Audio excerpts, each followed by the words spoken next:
ऐसे फंड का यूनिट के लिए शॉर्ट टर्म लॉन्ग टर्म का जो क्राइटेरिया है वो 3 ईयर्स ही रहेगा, समझा। पर आपका फंड ऐसा है, म्यूचुअल फंड में आपने ऐसा ऑप्शन सिलेक्ट किया है जहाँ पे more than 65% of investment is invested into equity shares only, then आपका जो यूनिट्स है उसके लिए 1 ईयर का कंडीशन हो जाएगा। 1 ईयर के पहले सेल किया तो शॉर्ट टर्म और 1 ईयर के बाद सेल किया तो लॉन्ग टर्म। ठीक है, डिफरेंस समझा आपको।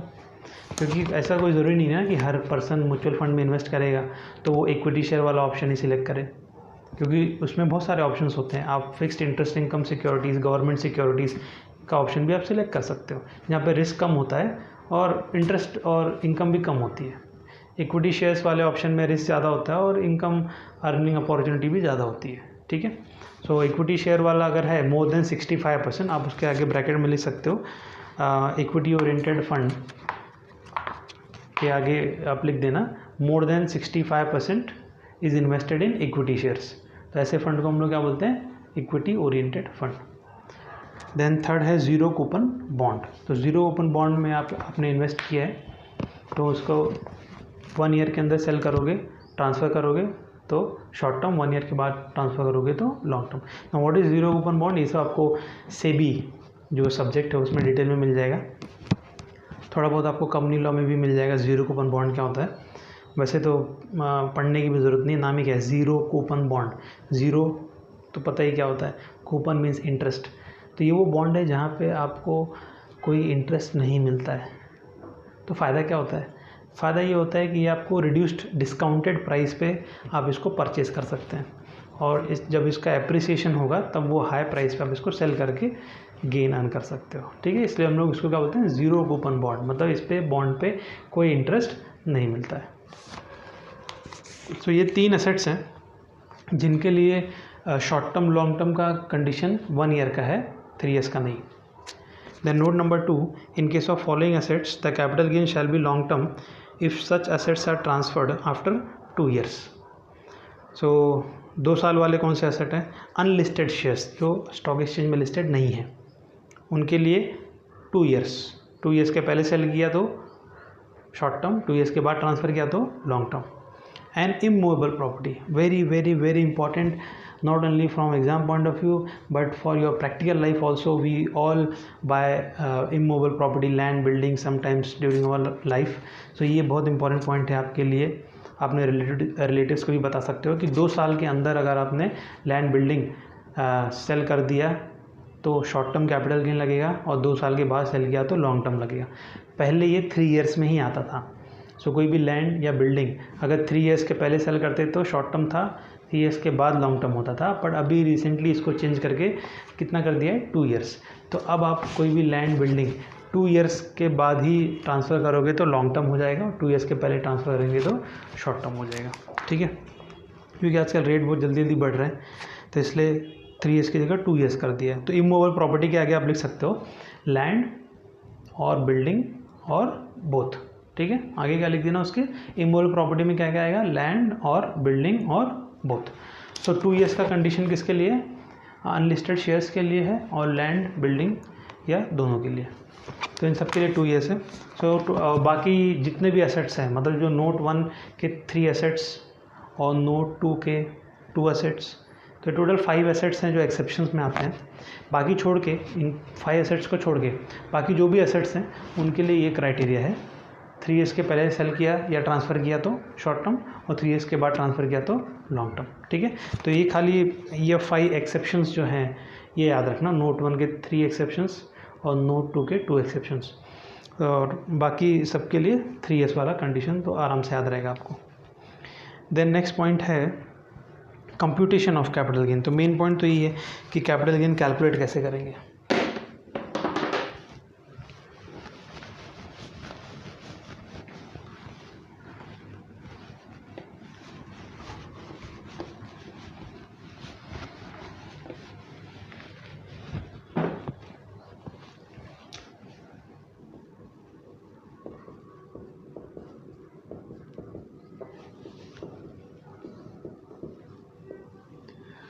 सो अभी मीनिंग डेफिनेशन, कंडीशन सब लर्न कर लिया।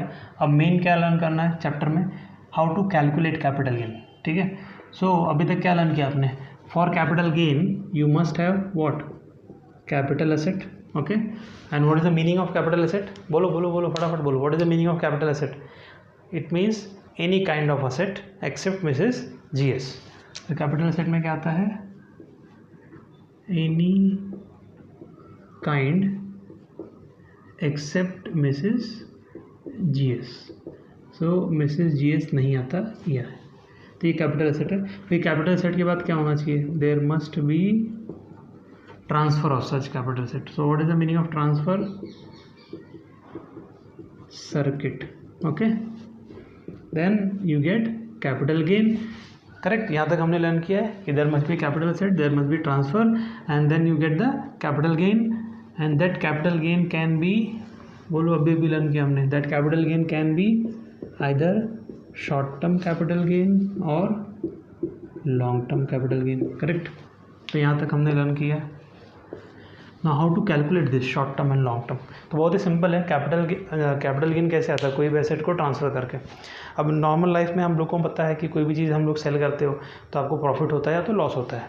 तो प्रॉफिट लॉस कैसे कैलकुलेट करते हैं, मैंने कोई चीज़ बाई की 100 रुपीज़ की, उसको मैंने सेल किया 150 रुपीज़ में, तो मुझे प्रॉफिट हुआ कि लॉस हुआ, प्रॉफिट हुआ। कितने का प्रॉफिट हुआ, 50 रुपीज़ का। कैसे फाइंड किया, selling price minus cost price.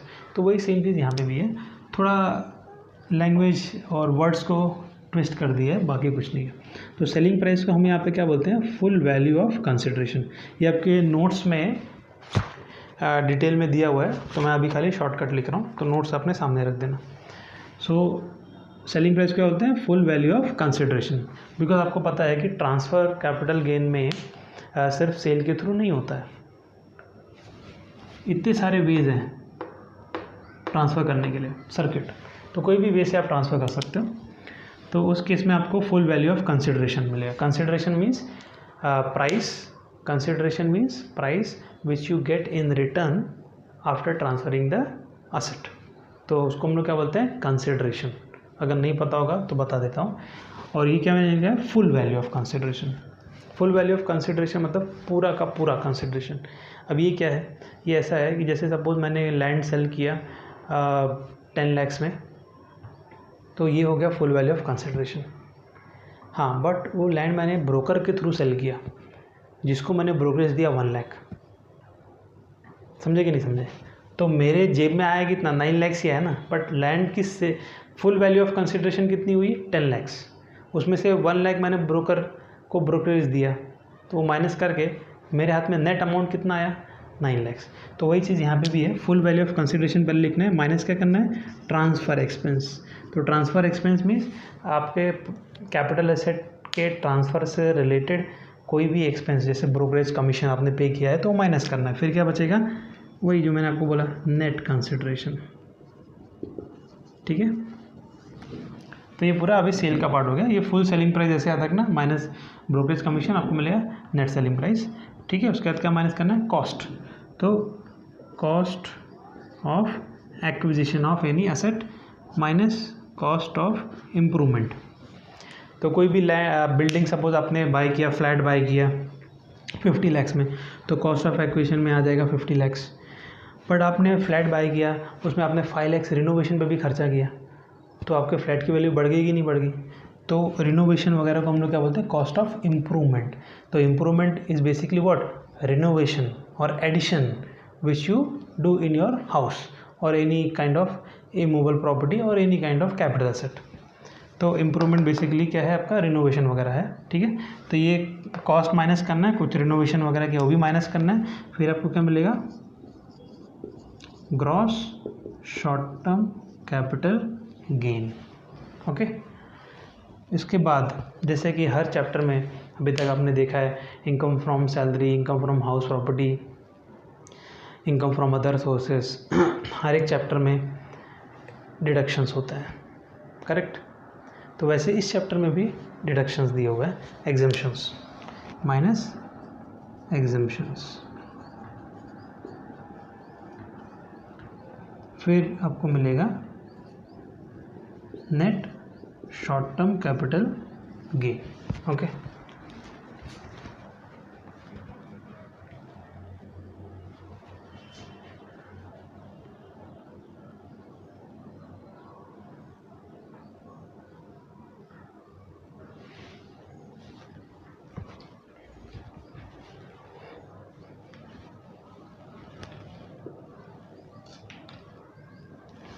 सो पहले full value of consideration minus transfer expense, net consideration, then minus cost of acquisition minus cost of improvement if any, you get gross short term capital gain minus exemption, जैसे कि हर chapter में होता है. फिर आपको मिलेगा net short term capital gain.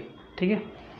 और ये अमाउंट जो है, जो टोटल इनकम बनाते थे हम लोग 5 हेड्स का स्टेटमेंट बनाते हैं, तो ये अमाउंट जो है वहाँ पे फाइनल स्टेटमेंट में ऐड होता है. ठीक है. तो ये अमाउंट ऐसे हम लोग निकालते हैं.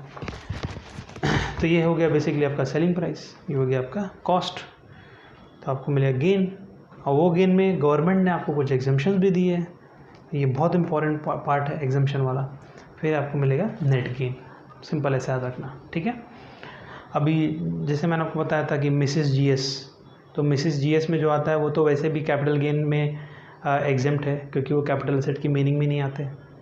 Apart from Mrs GS there are some other exemptions also which government has given, तो वो यहाँ पे आएंगे.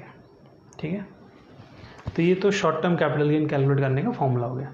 लॉन्ग टर्म कैपिटल गेन का भी सेम यही है, एफईओसी माइनस ट्रांसफ़र एक्सपेंस, फिर आपको मिलेगा net consideration minus cost of acquisition minus cost of improvement,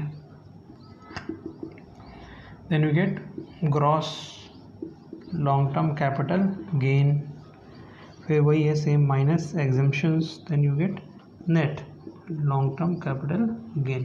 ठीक है. बट कुछ तो डिफरेंस होना चाहिए ना. तो डिफरेंस ये है कि ये कॉस्ट ऑफ एक्विजिशन की जगह पे क्या लिखना है, indexed cost of acquisition and indexed cost of improvement. तो ये दो ही चेंज है. Short term capital gain calculate करते थे हमने क्या लिखा था, cost of acquisition and cost of improvement minus करना है. तो यहाँ पे कॉस्ट ऑफ एक्विजिशन और कॉस्ट ऑफ इम्प्रूवमेंट की जगह क्या हो जाएगा, indexed cost of acquisition and indexed cost of improvement. बाकी पूरा का पूरा फॉर्मेट वही है. तो मैंने ये पार्ट तो एक्सप्लेन कर दिया. अब मुझे से आपको क्या बताना है, what is indexed cost of acquisition and what is indexed cost of improvement and why indexation is used. ठीक है. तो इंडेक्स क्या है, सबसे पहले तो वो समझ लेना. देखो ये चार्ट तो पूरा बना हुआ है आपके नोट्स में, खाली जो पॉइंट हेडिंग लिखा था और उसके नीचे चार्ट बना है. तो ये जो गैप है, इस गैप में आप ये 3 पॉइंट जो है एज इट इज़ कॉपी कर लो, बस इतना. तो ये जो चार्ट है ना, ये पूरा आपका समझो कि चैप्टर का एक तरीके से रिवीजन हो गया कि कैपिटल गेन के लिए मेरे पास क्या होना चाहिए, कैपिटल एसेट, फिर उसका मीनिंग देखो शॉर्ट में लिख दिया यहीं पे. तो एग्जाम डे के दिन क्या है, सब इतना पढ़ोगे तो भी इनफ है. बट इतना पढ़ने के पहले एटलीस्ट 3 to 4 टाइम्स आपका फुल डिटेल में रीडिंग होना चाहिए. देन उसका ट्रांसफ़र होना चाहिए. ट्रांसफ़र मीन सर्किट, फिर उसके बाद गेन मिलेगा which can be short term, which can be long term. उसका कैलकुलेशन कैसे होगा, selling price minus cost minus exemptions. Short में ऐसे याद रख सकते हो. सेलिंग प्राइस मतलब क्या होता है, कंसिडरेशन, तो full value minus transfer expense. तो ये सब जो है आप 2-3 बार पढ़ोगे तो अपने आप याद हो जाएगा.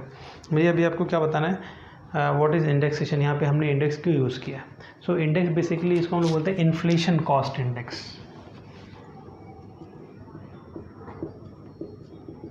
Inflation cost index. ठीक है. तो इन्फ्लेशन आपको मालूम है, महंगाई. सो इंडिया में सबसे बड़ी प्रॉब्लम यही है, specially middle class, lower middle class, poor लोगों के लिए, इन्फ्लेशन. क्योंकि बहुत जल्दी रेट काफ़ी सारी चीज़ों के बढ़ रहे हैं because of many reasons. So inflation cost index. तो कोई भी कैपिटल असेट का अगर बाय करने के बाद आप उसको अगर विदिन 3 ईयर्स सेल कर देते हैं तो उसके सेलिंग प्राइस में या वैल्यू में उतना ज़्यादा फ़र्क नहीं रहता है. ठीक है. तो इसलिए short term capital gain calculate करते रहे हम लोग यहाँ पे इन्फ्लेशन इंडेक्स का यूज़ नहीं करते हैं.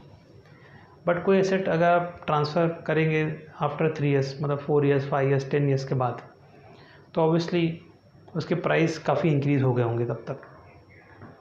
तो इसलिए long term capital gain calculate करते टाइम ही हम लोग सिर्फ इंडेक्स का यूज़ करते हैं. सो इन्फ्लेशन इंडेक्स क्या है? इन्फ्लेशन कॉस्ट इंडेक्स बेसिकली एक नंबर है. वो नंबर इंडिकेट करता है कि कितने वैल्यू से इन्फ्लेशन इंक्रीज़ हुआ है in the current year as compare to the earlier years. ठीक, तो इंडेक्स क्या है? ये आई क्या है? इंडेक्स. कौन सा इंडेक्स है? इन्फ्लेशन इंडेक्स है. और ये बेसिकली क्या है? ये एक नंबर है जो आपको क्या बताता है? इन्फ्लेशन बताता है. जितना हाई नंबर मतलब उतना ज़्यादा इन्फ्लेशन. ठीक है, और ये स्टार्ट हुआ है 2001-2 से, फाइनेंशियल ईयर 2001-2 से स्टार्ट होके अभी आपका 2021 फाइनेंशियल ईयर तक अवेलेबल रहेगा. सो 2001-2 से 2021 तक. पहले ये 1981-82 से था, बट रिसेंटली इसको गवर्नमेंट ने 2001-2 से कर दिया और इसके पीछे के सारे इंडेक्स हटा दिया. ठीक है, तो ये एक नंबर है, मतलब 2001-2 का नंबर एक्चुअली 100 है. तो अगर ये 100 इन्फ्लेशन था 2001-2 में, तो उसके आगे के ईयर में कितना इंक्रीज़ हुआ वो आगे के ईयर का इंडेक्स बताएगा. और ये आपको याद रखने की ज़रूरत नहीं है इतने सारे ईयर्स का इंडेक्स, आपको सिर्फ फर्स्ट ईयर का इंडेक्स याद रखना है कि 2001-2 का इंडेक्स क्या है? इन्फ्लेशन इंडेक्स 100 है. ठीक है, और आपको आपके प्रीवियस ईयर का इंडेक्स याद रखना है, दैट इज़ 2020-21 का, जो मैं आगे बताऊँगा. बस ये 2 ही इंडेक्स याद रखना है. बाकी बीच के ईयर की जो भी इंडेक्स वैल्यू होगी वो क्वेश्चन में दिया होगा. ठीक है, तो इसके लिए टेंशन नहीं लेना है, सिर्फ मीनिंग समझना, लॉजिक समझना कि यहाँ पे इंडेक्स क्यों यूज़ किया, यहाँ पे क्यों यूज़ नहीं किया. तो इसका मेन, जैसे अभी आपको एक सिंपल लॉजिक में बता देता हूँ कि अभी सपोज मैंने कोई फ्लैट बाई किया. फ्लैट जो है इमूवेबल प्रॉपर्टी है. ठीक है, आपको पता है अगर 2 ईयर्स के पहले सेल करूँगा तो शॉर्ट टर्म कैपिटल गेन है, 2 ईयर्स के बाद लॉन्ग टर्म है.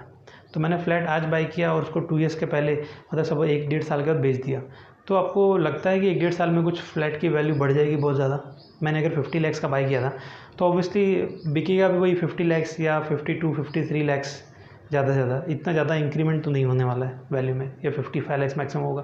1-1.5 साल में कितना इंक्रीमेंट होगा वैल्यू में? ज़्यादा नहीं होता है. ठीक है, तो इसके लिए इन्फ्लेशन ज़्यादा नहीं होता है, या तो होता ही नहीं है 2 साल के अंदर, तो इसलिए यहाँ पे कोई इन्फ्लेशन इंडेक्स यूज़ नहीं किया. पर अगर वही फ्लैट मैं 3 साल में, 4 साल में, 5 साल में, 10 साल के बाद बेचता हूँ तो 50 लाख का फ्लैट 1.5 करोड़ का हो गया होगा 10 साल के बाद. तो समझे कि नहीं? तो मैंने उसको फ्लैट को बेचा 1.5 करोड़ में, 1.5 करोड़, एंड उसका कॉस्ट ऑफ एक्विजिशन कितना था? 50 लाख. तो ये जो सेलिंग प्राइस है ये आज की है 1.5 करोड़. ख़रीदा मैंने वो फ्लैट को 10 साल पहले था 50 लाख में, तो 1.5 करोड़ में से मैं 50 लाख माइनस करूँगा तो मेरा गेन ही कितना आएगा? 1 करोड़. तो 1 करोड़ गेन पे टैक्स लग जाएगा, तो सारा अमाउंट तो टैक्स में चला जाएगा काफ़ी सारा. तो इसलिए लॉजिक ये है कि अगर प्राइस जो है, सेलिंग प्राइस अगर आज की है तो जो कॉस्ट है वो भी आज के बराबर होना चाहिए. ठीक है, तो इंडेक्स जो है ये करता क्या है? ये करता ये है कि जो पास्ट का कॉस्ट है उसको करंट में कन्वर्ट करता है. ठीक, समझा? तो पास्ट की वैल्यू को करंट वैल्यू में कन्वर्ट करता है. मतलब वही फ्लैट अगर आप आज खरीदते हो कितने मिलता, तो इंडेक्स से मल्टीप्लाई करके आपको आंसर आएगा. 10 साल पहले तो मैंने 50 लाख में ख़रीदा, पर आज ख़रीदता तो कितने मिलता, तो वो इंडेक्स का जो वैल्यू है उससे मल्टीप्लाई करके, फॉर्मूला है वो बताता हूँ मैं, तो आपको वो आंसर आएगा. ठीक है, तो ये लॉजिक है इंडेक्सेशन यूज़ करने का, क्योंकि अगर सेलिंग प्राइस आज की है तो कॉस्ट भी कैसा होना चाहिए? आज का होना चाहिए. अब यहाँ शॉर्ट टर्म में तो फ़र्क नहीं पड़ता क्योंकि 2 साल 3 साल का ही ड्यूरेशन होता है ज़्यादा से ज़्यादा. ठीक है, तो इसलिए वहाँ पे इंडेक्स यूज़ करने की ज़रूरत नहीं है. पर यहाँ पे तो काफ़ी ज़्यादा हो सकता है, 10 साल, 15 साल, 50 साल. तो कॉस्ट अगर सेलिंग प्राइस अगर आज का है तो कॉस्ट भी आज का होना चाहिए. सो पुराने कॉस्ट को आज के वैल्यू में कन्वर्ट करने के लिए हम लोग इंडेक्स का यूज़ करते हैं. और ये वैल्यू क्यों इंक्रीज़ होती है? Because of inflation. तो इसलिए इस इंडेक्स को हम लोग क्या बोलते हैं? Inflation cost index. ठीक है, अब इसको फाइंड कैसे करना है? सबसे पहले नोट 1 में दिया हुआ है ये आप लोग नोटबुक में कॉपी करते हैं ना. मुझे क्या फाइंड करना है? Index cost of acquisition. तो इसका फाइंड करने का फॉर्मूला बहुत ही सिंपल है. इंडेक्स कॉस्ट ऑफ एक्विजिशन है basically cost of acquisition into index upon index. तो इंडेक्स मैंने बोला नंबर है, तो कौन से ईयर का इंडेक्स ऊपर लिखोगे आप? ईयर ऑफ ट्रांसफ़र, जो ईयर में आपने एसेट ट्रांसफ़र किया। नीचे कौन से ईयर का इंडेक्स आएगा? ईयर ऑफ परचेस, जो ईयर में आपने एसेट परचेस किया। सिंपल। तो जो ईयर में परचेस किया, जो ईयर में ट्रांसफ़र किया, वो ईयर आपको क्वेश्चन में दिया होगा और उस ईयर्स के इंडेक्स भी दिए होंगे, तो बस उसको ढूंढो, यहाँ पे लिख दो। कॉस्ट ऑफ एक्विजिशन भी क्वेश्चन में दिया होगा। सो बहुत ही सिंपल फाइंड करना। देन नोट 2, तो ये जो आंसर आएगा उसको यहाँ पे लिख देना। नोट 2 मुझे फाइंड करना है index cost of improvement. Index cost of improvement, तो जैसे ये फॉर्मूला था वैसे ही ये भी है। Index cost of improvement is basically cost of improvement into index upon index. तो ऊपर क्या आएगा? ईयर ऑफ ट्रांसफ़र, और नीचे क्या आएगा? Year of purchase. ठीक है, सॉरी परचेस तो यहाँ पे होगा नहीं, यहाँ पे क्या होता है? इम्प्रूवमेंट होता है, रिनोवेशन। तो ईयर ऑफ इम्प्रूवमेंट, तो जो ईयर में आपने इम्प्रूवमेंट किया, रिनोवेशन किया, वो ईयर का इंडेक्स वैल्यू यहाँ पे आप लिख देना, तो हो जाएगा ICO है। फिर इसके बाद नोट 3, उसको एकदम अच्छे से स्टार मार्क करो, बहुत इंपॉर्टेंट है।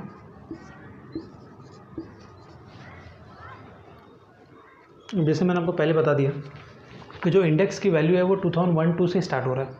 तो आप बोलोगे सर मैंने कोई फ्लैट बाय किया या कोई एसेट बाय किया 1995 में, 1990 में, या 2001-2 के पहले, तो उसका इंडेक्स तो है ही नहीं, तो मैं क्या करूँ? तो इसलिए नोट 3 आपके लिए दिया हुआ है। नोट 3 में क्या लिखा है? In such case the cost of acquisition, note 3 का हेडिंग क्या है? Asset purchased before 1/4/2001। Asset purchased before 1/4/2001. In such case, the cost of acquisition will be actual cost or the fair market value as on 1/4/2001. क्योंकि 2001 के पहले आपने कोई asset bye किया है तो वहाँ पे इंडेक्सेशन तो है ही नहीं, तो इस केस में आप कॉस्ट कैसे निकालोगे? ये फॉर्मूले के थ्रू। फॉर्मूला क्या लिखा हुआ है? एक्चुअल कॉस्ट और फेयर मार्केट वैल्यू ऑन, जहाँ से इंडेक्स स्टार्ट हो रहा है, कहाँ से स्टार्ट होता है? 1 अप्रैल 2001 से स्टार्ट होता है, विच एवर इज लेस। ठीक, तो आपने कोई एसेट बाय किया है 2001 के पहले, तो उसका जो भी कॉस्ट होगा यहाँ लिख देना, उसको कंपेयर करना fair market value as on 1/4/2001। Question में दिया होगा, कोई टेंशन नहीं लेने की बात है, सिर्फ कंपेयर करना विच एवर इज लेस। तो जो भी आंसर आएगा उसको सिलेक्ट कर लेना, देन उसको फिर आप मल्टीप्लाई करना into index upon index. Same वही चीज़, ऊपर क्या आएगा? ईयर ऑफ ट्रांसफ़र, और नीचे क्या आएगा? Year of purchase. परचेस तो हमने 2001 के पहले किया है, जहाँ पे इंडेक्स अवेलेबल नहीं है, तो यहाँ नीचे कौन से ईयर का इंडेक्स लिखेंगे? यहाँ नीचे आप इंडेक्स लिखोगे जो आपका स्टार्टिंग ईयर है, कौन सा? 2001 और 2 का। तो ये बहुत इंपॉर्टेंट है। ठीक है, तो कोई भी एसेट आपने 2001-2 के पहले बाय किया है तो उसके ट्रांसफ़र पे obviously long term capital gain ही होगा, क्योंकि अभी तो 2020-21 चालू है। करेक्ट, तो इंडेक्स कॉस्ट निकालना पड़ेगा। तो इंडेक्स कॉस्ट का मेन फार्मूला तो ये है, cost of acquisition into index upon index. तो कॉस्ट ऑफ एक्विजिशन को आपको क्या करना है? कंपेयर करना है। ये एक्चुअल कॉस्ट जो मैंने लिखा है बेसिकली क्या है? यही है, कॉस्ट ऑफ एक्विजिशन है, जो ऊपर मैंने लिखा है ना, यही है सेम। तो इसको आप किससे कंपेयर करोगे? फेयर मार्केट वैल्यू से। कब कंपेयर करेंगे? जब कोई भी एसेट आपने 1/4/2001 के पहले बाय किया है। तो instead of writing only COA, you will have to compare COA with FMV on 1/4/2001 whichever is less, फिर उसको मल्टीप्लाई करना है इनटू इंडेक्स अपॉन इंडेक्स। तो ऊपर का इंडेक्स ईयर तो फॉर्मूला सेम है, ईयर ऑफ ट्रांसफ़र। नीचे ईयर ऑफ परचेस हम लिखते हैं, बट ईयर ऑफ परचेस का इंडेक्स तो यहाँ अवेलेबल होगा नहीं, क्योंकि ये 2001 के पहले का एसेट है। तो आपको कौन से ईयर का इंडेक्स लिखना है? 2001-2 का, जो कि नॉर्मली क्या होता है? 100। नॉर्मली मतलब 100 ही होता है। ठीक है, तो ये 3 नोट्स है। अब इसके बाद एक और आप बोल सकते हो कि ये तो sir index cost of acquisition हो गया उस असेट का जो 2001 के पहले बाय किया है। अब इम्प्रूवमेंट का क्या? इंडेक्स कॉस्ट ऑफ इम्प्रूवमेंट कैसे निकालेंगे? अगर इम्प्रूवमेंट आपने 2001 के पहले किया है तो उसके लिए नोट 4 में क्या लिखा है? इग्नोर। ठीक है, कोई अगर इम्प्रूवमेंट या रिनोवेशन आपने 2001 के पहले किया है तो उसके लिए कोई फार्मूला यूज़ करने की ज़रूरत नहीं है, उसको सिंपली क्या करोगे? इग्नोर। क्योंकि जो भी आपने इम्प्रूवमेंट वगैरह एसेट में किया है वो ऑलरेडी फेयर मार्केट वैल्यू में आ जाएगा ना, मार्केट वैल्यू तो पूरे असेट की होती है इंक्लूडिंग इट्स इम्प्रूवमेंट। तो वो इम्प्रूवमेंट जो आपने ये डेट के पहले किया है वो ऑलरेडी फेयर मार्केट वैल्यू में आ जाएगा। तो इसलिए index cost of improvement find करने की ज़रूरत नहीं है। ठीक है, कौन से केस में? जब हमने असेट 1/4/2001 के पहले बाय किया है। ठीक है, जब हमने इम्प्रूवमेंट 1/4/2001 के पहले किया है तो उसको आप इग्नोर करना। अगर आपने कोई इम्प्रूवमेंट 1/4/2001 के बाद में किया है तो उसका इंडेक्सेशन ऐसे निकालना है, और यही अगर इम्प्रूवमेंट 1/4/2001 के पहले का है तो उसको इग्नोर करोगे। ठीक, तो ऐसे तो टोटल 4 पार्ट होने चाहिए। 1/4/2001 1 अप्रैल 2001 के पहले का परचेस, पहले का इम्प्रूवमेंट बराबर, और 1/4/2001 के बाद का परचेस और बाद का इम्प्रूवमेंट। तो ये दोनों नोट्स थे, ये कभी के थे? ये इंडेक्स कॉस्ट ऑफ एक्विजिशन आप कब निकालोगे? जब आपने 1/4/2001 के बाद असेट बाय किया है और कैपिटल गेन लॉन्ग टर्म है। ये पॉइंट कब यूज़ करना है? जब आपने इम्प्रूवमेंट 1 अप्रैल 2001 के बाद किया है, ठीक है, और लॉन्ग टर्म कैपिटल गेन है। ये पॉइंट कब यूज़ करना है? जब आपने एसेट 1/4/2001 के पहले बाय किया है और लॉन्ग टर्म है। फिर इसके बाद क्या?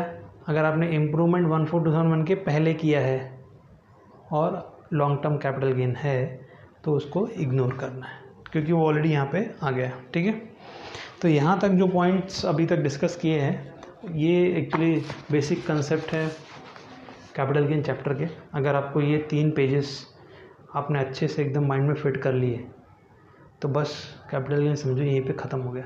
आगे आपको कोई भी डिफ़िकल्टी नहीं होने वाली है। तो इसको एटलीस्ट 5 टाइम्स 6 टाइम्स आप रीड करो, अच्छे से समझ लो इसको। ठीक है, जो अभी तक हमने पढ़ा है।